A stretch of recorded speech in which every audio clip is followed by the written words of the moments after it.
Lipat lang po kami. Doon tayo strong. Praise God! Kaya po napakahalaga. Tingnan niyo po, didilim na. Kapag dumilim na po, mahirapan ang mga tao. Kaya po kami nangangaral habang araw pa.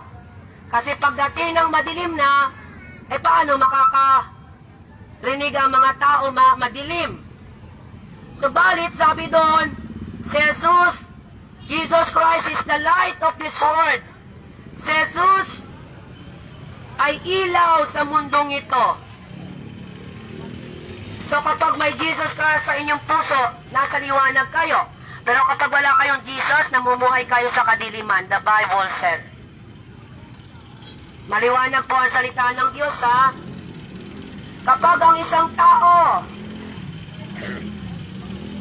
ay may Kristo na sa puso, mamumuhay na po siya sa liwanag. Pero maliban na tanggapin mo si Kristo ng personal mong Diyos, ikaw ay mananatili sa ilalim ni Satanas ng mundong ito. Maliwanag po, ha? Kaya ini-encourage namin kayo, bumili kayo ng Bible para makita nyo, basahin nyo. Nakasulat po sa Biblia yung katotohanan na hindi mo kayang iligtas sa sarili mo. Hindi mo kaya na pumunta sa langit. Kailangan mo si Jesus para ikaw ay maligtas. John 14:6. Jesus Christ is the only way, the truth, in the light. Wala pong pupunta sa langit maliban ikaw at ako ay manampalataya na si Jesus ay Diyos at tagapagligtas. Maliwanag po ang Biblia. O libre pong babasahin nilo. Sila po, libre babasahin. Jesus love you. Mahal na mahal po kayo ng Diyos. At hindi po kami magsasawa na pasabihan kayo na mahal kayo ng Diyos. Kailangan po matupad yung nakasulat sa Mateo 24:14.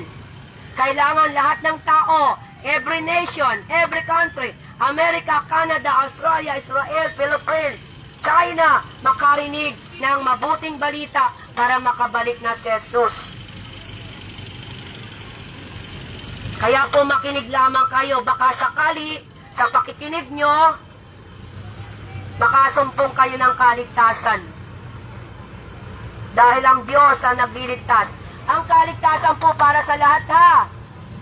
Ano man ang lahi mo, Pilipino ka, Chinese ka, Canada ka, Bisaya ka, Mindanao ka, Ilocano ka, mahal ka ng Diyos. Kaya namatay si Kristo sa lahat po, ha? Hindi po namimili ang Diyos. Ang kaligtasan ay para sa lahat. Mayaman ka, presidente ka, mayor ka, gobernador ka, kahit ikipulubi. Gusto ng Diyos, ikaw at ako ay maligtas. Kaya lang po, may gagawin nga po tayo eh. Ano po ang gagawin natin? Manampalataya na si Kristo ay Diyos. Manampalataya na si Kristo ay Diyos. Kailangan ng ating bibig na ideklara, Jesus is Lord. Roma 10:9. Jesus is Lord. Jesus is Lord. Yun ang i-declare natin. Maliban na ideklara ng bibig mo na si Jesus ay Lord, hindi po mo mararanasan ang regalo ng Diyos na buhay na walang hanggan. Ako na yung hawakan mo na lang po. Ito na mag-hawak. Bigyan mo dito. Hawakan mo yun. Yan. Ito na.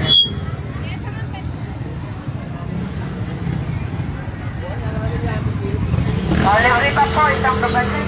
Hello. Libre pa. Libre po, walang bayad. Tingnan niyo po ang kapatihan ng Diyos. Ang pinapamigay namin salita ng Diyos, kung minsan walang tumatanggap. Pero kapag pera ang hawak ko, baka pagkaguluhan niyo ako. Pero mas mahalaga pala ito, yung salita ng Diyos, mas palaga pala si Jesus Christ. Si Jesus Christ po pala yung may hawak ng buhay natin, ano? Kung wala po si Jesus, hindi ka binigyan ng buhay, wala po kayo, ha? Wala po kayong hininga, wala tayong hininga, ha? So lahat ng mayroon tayo, galing kay Jesus, buhay po. Hininga mo, it's given by God, the Bible says. Why? Because Jesus is Lord. John 1:1. The Word is with God, and the Word was God, and the Word sent to the Word to become flesh. Si Jesus po yung tinutukoy. Si Yesu Cristo na pinanganak ni Mariam Beren. Subalit namatay siya para sa iyo. Personal. Personal po ang dinadala namin sa inyo. Personal. Walang religion. Personal. Tanggapin mo si Kristo bilang Diyos mo, tagapagligtas, isasalba ka niya, ililigtas ka niya. Matatanggap mo yung buhay na walang hanggan. Kung wala pong mga ngaral, paano nyo malalaman na ikaw at ako makasalanan? Sino pa magsasabi sa atin? Wala.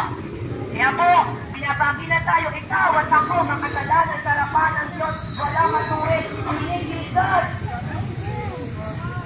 Ang gagawin na po natin magsisi, manampalataya.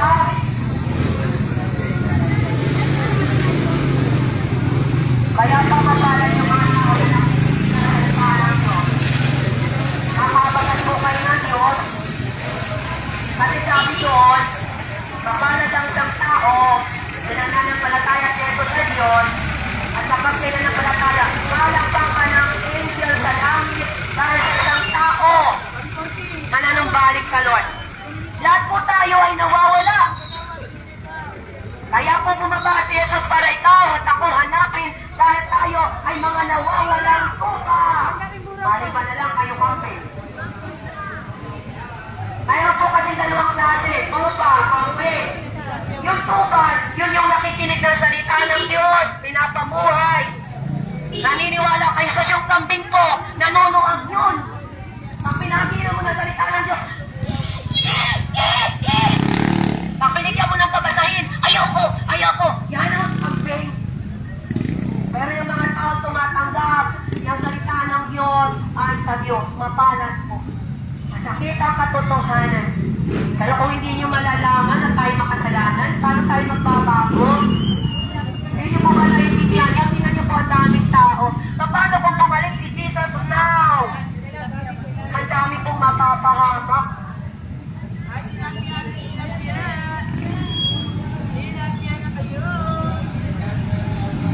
Pero, nagpapatuloy pa rin po kami. Dahil yung pag-ibig ng Diyos, yung compassion, alam niyo po yung compassion, na kahit tayo makasalanan, yes, walang perfect. Only Jesus Christ is perfect. Yan ang katwiran ng tao. Wala namang perfect sa Diyan, namang walang perfect na tao. Kaya nga po, sa biyaya tayo naligtas. Grace. Ilalakasan ko po, hindi po ako galit ha. Nag-aapoy po ako dito.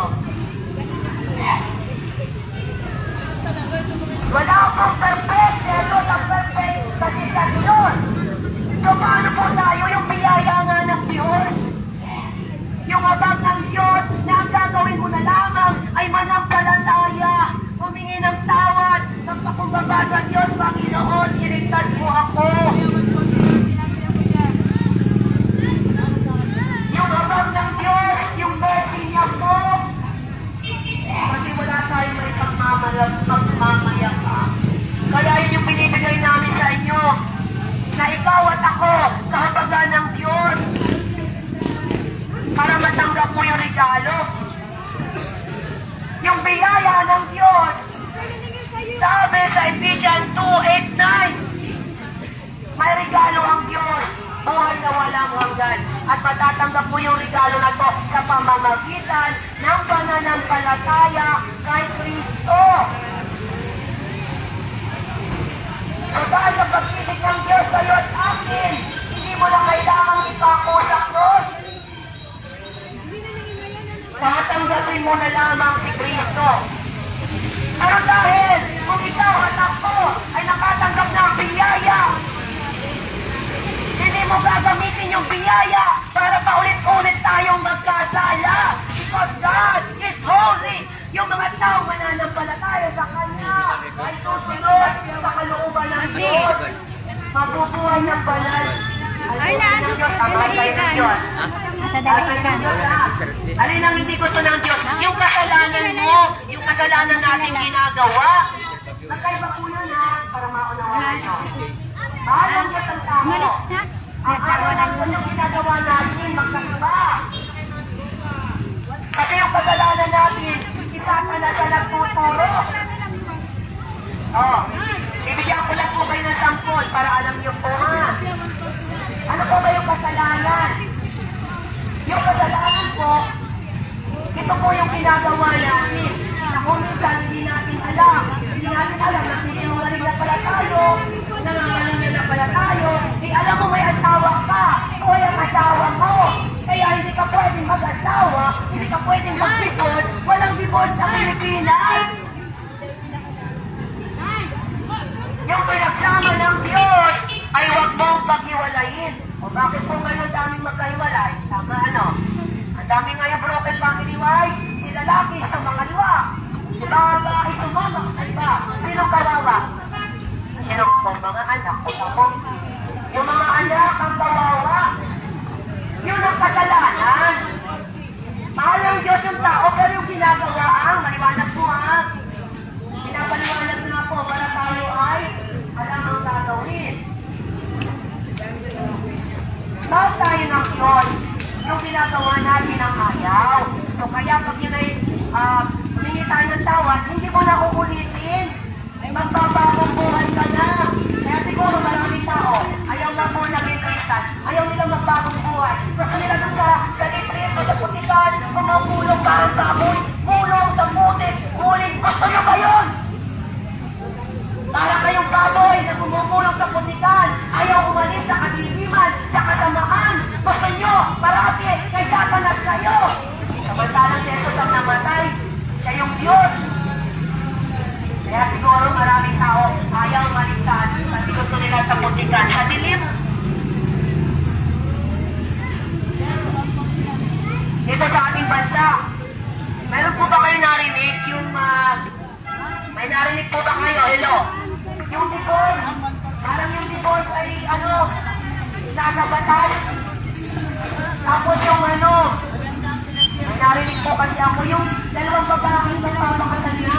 Tapos dalawang babae, dalawang lalaki magpapakasal. Sa palagay nyo natutuwa si London. Dalawang lalaki, dalawang babae magpapakasal. Sino ang nasa katinuan? Naninigahan ng Diyos ay babae at lalaki para magpakarami. Paano magpapakarami? Ang dalawang lalaki kung magkasama sila. I am sorry to say, the Bible says, kung dalawang babae na nagsasama at nagpapakasal is abomination in the eyes of God. Kaya po kayo ina-warningan ha. Sabihan niyo yung mga kamag-anak niyo. Na lalaki ang anak nyo, may relasyon. Na lalaki, babae, anak nyo, may relasyon, babae. Pasabihan nyo, before it's too late. Tandaan nyo yung Sodom and Gomorrah. Inuna ng Diyos dahil sa kasamaan ng tao. Sa panahon natin, sa pagkikita ng galit, matindi ang galit ng Diyos na mararanasan ng tao. Mahal po kayo ngayon. Tingnan nyo po, malaya pa tayo. Tandaan nyo, pag lumabas ang one world government, anti-Christ, iiyak kayo. Kasi control na po ang mundong ito. Kami hanggang sa wali lamang. Kapag nakinig ka, mapalad ka.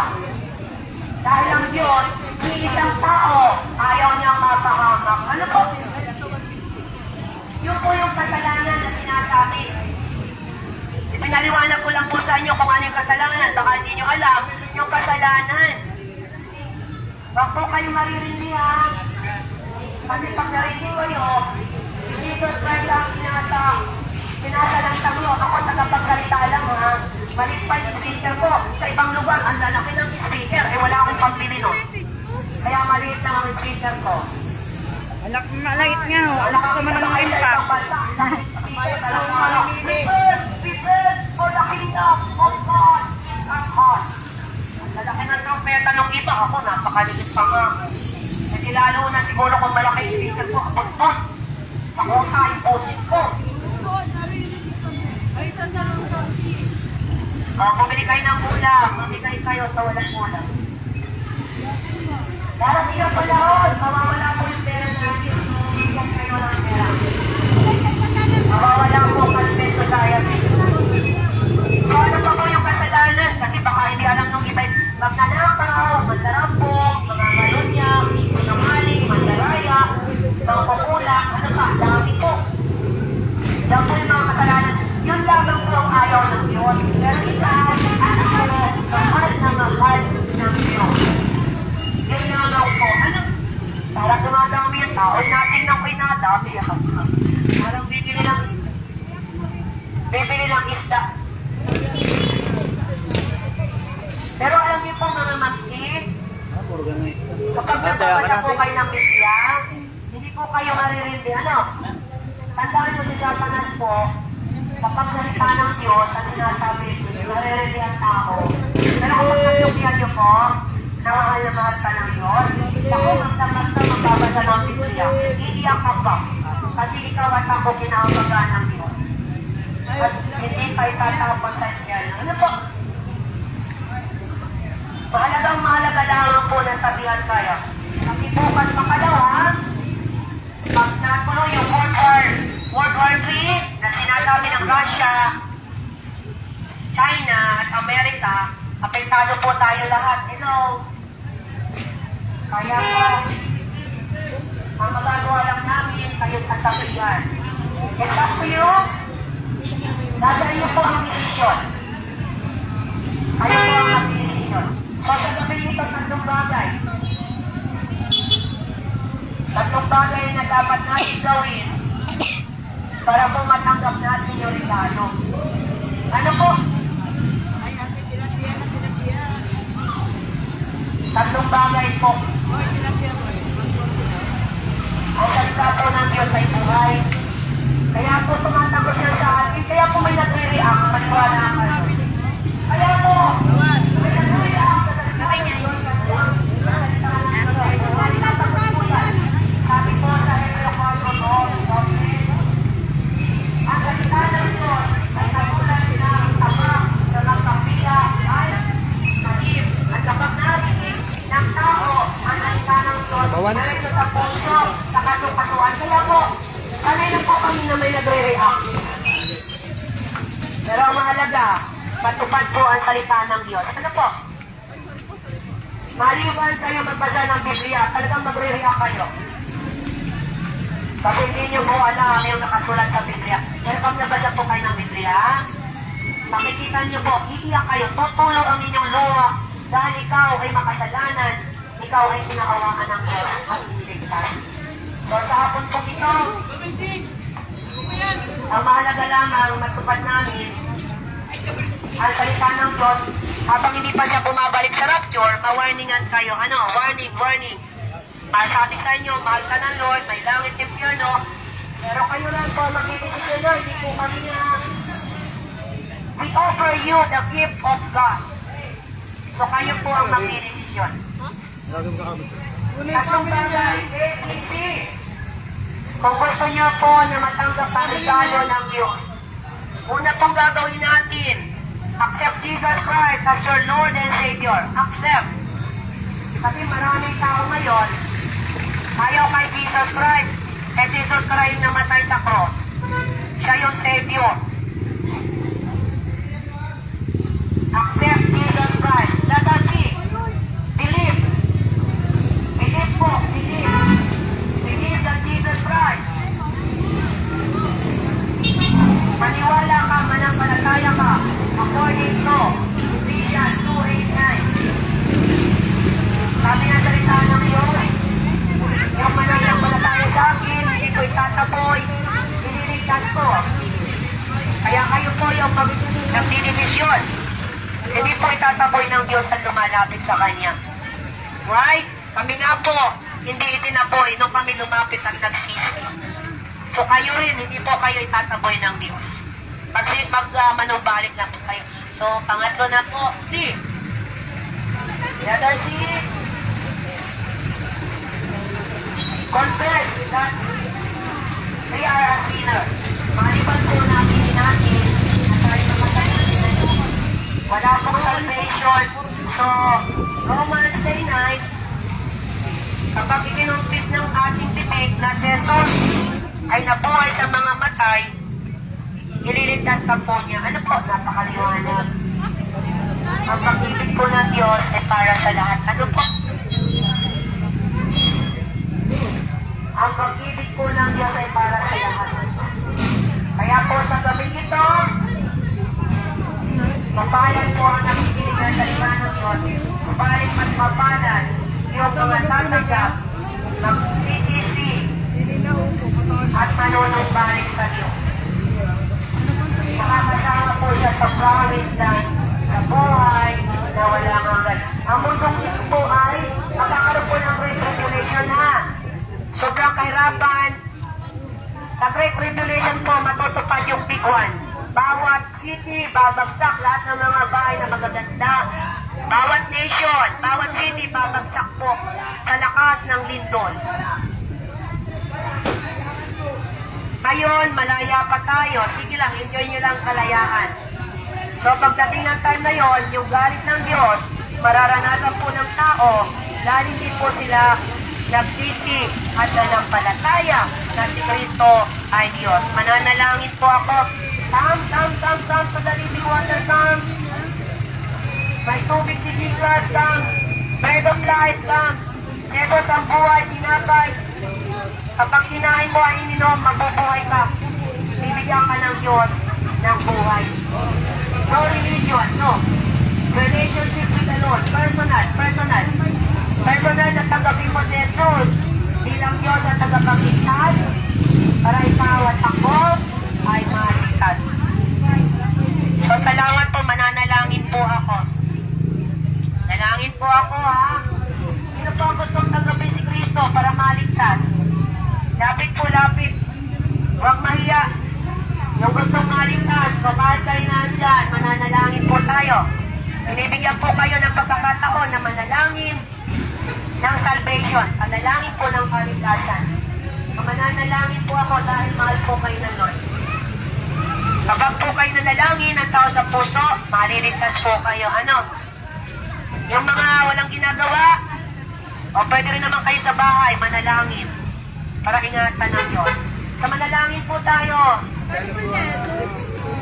Tandaan niyo po, sabi sa 2 Corinthians 5:17, nakasulat po doon, kapag ang isang tao, kapag ang bansa, ang mga tao, magpapakumbaba sa harapan ng Diyos, humble, magpapakumbaba, tatawag sa Diyos, papakinggan po ng Diyos, patatawarin tayo ng Diyos.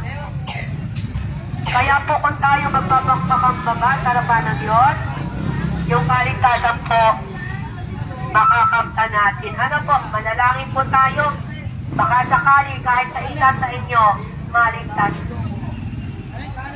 Gusto ng Diyos, maraming maligtas. Kaya lang po, kayo po ang pipili. Ano? Kayo po ang pipili. So manalangin po tayo. Ama namin sa langit, maraming salamat po. Sa gabing ito, ako po'y nagpapakumbaba. Inaamin ko po na ako'y makasalanan.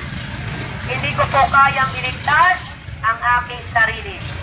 Sa mga oras na ito, nagpapakumbaba po ako, humingi ng tawad sa iyo. Isang makasalanan.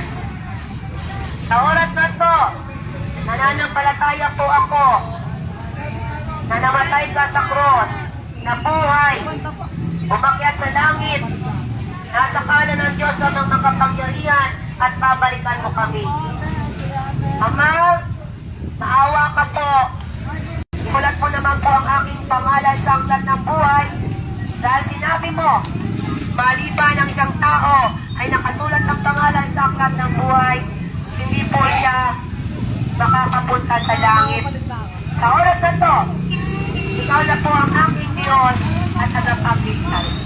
Salamat po. Ito po ang dalangin namin. In Jesus' name we pray. Amen. Salamat po kung may nanalangin po ng tao sa puso. Makahabagan po kayo ng Diyos. So sa pag-uwi niyo po ng bahay, magbasa po kayo ng Biblia, manalangin, at makalumbong po kayo ng mga tao na mananampalataya para kayo po ay lumalim pa. May rapture pong magaganap, may rapture. Mawawala po yung mga mananampalataya. Ano po? Ngayon po, hindi niyo po kami tawanan. Pero kapag natupad na po yung nasusulat, huli na po. Pero kung kayo po ay naniwala at nanampalataya, mariligtas po kayo. So mag-pray na po ako, benediksyon na po, benediksyon. Amang makapangyarihan, salamat po sa mga tao. Kung ay tumanggap po, salamat.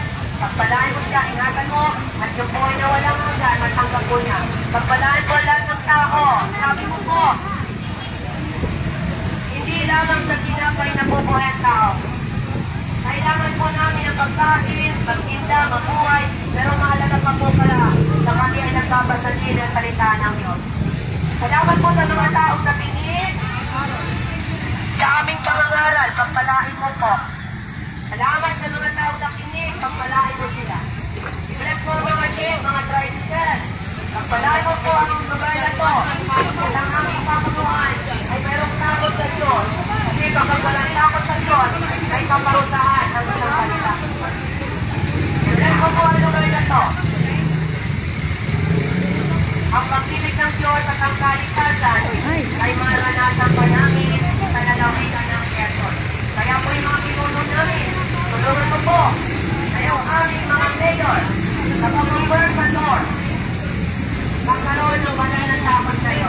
Para ang Quezon ay iligtas mo sa mga matinding sakuna na nangyayari sa Biblia dahil sa katigasan ng tao ng ulo. Lord, maraming salamat po. Let the peace, let the grace of God ay patuloy na maranasan pa ng lalawigan na po. Habang minatay namin ang pagkakalit ng Diyos. Pagpasal mo na po yung tao, mahal mo yung mga tao. Ang ayaw mo lang po yung ginagawa namin. Mahal na mahal mo, Father. Salamat po. Tayo ang papuri. Thank you, Father. Thank you, Jesus. Holy Spirit. Let the blood of Jesus cover Quezon, Philippines, sa mga padating na matitinding trahedya na hindi pa na naranasan ng tao. At ang tanging solusyon, Jesus Christ is our hope. Jesus Christ is the answer.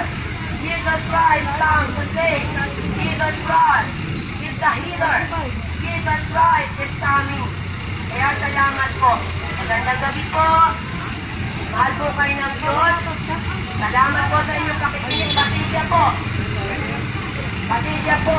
Kailangan lamang namin mangaral para maligtas po kayo. Pasensya po. Pero mahal na mahal tayo ng Diyos. Good night po. Magandang gabi. To God be the glory. Salamat po.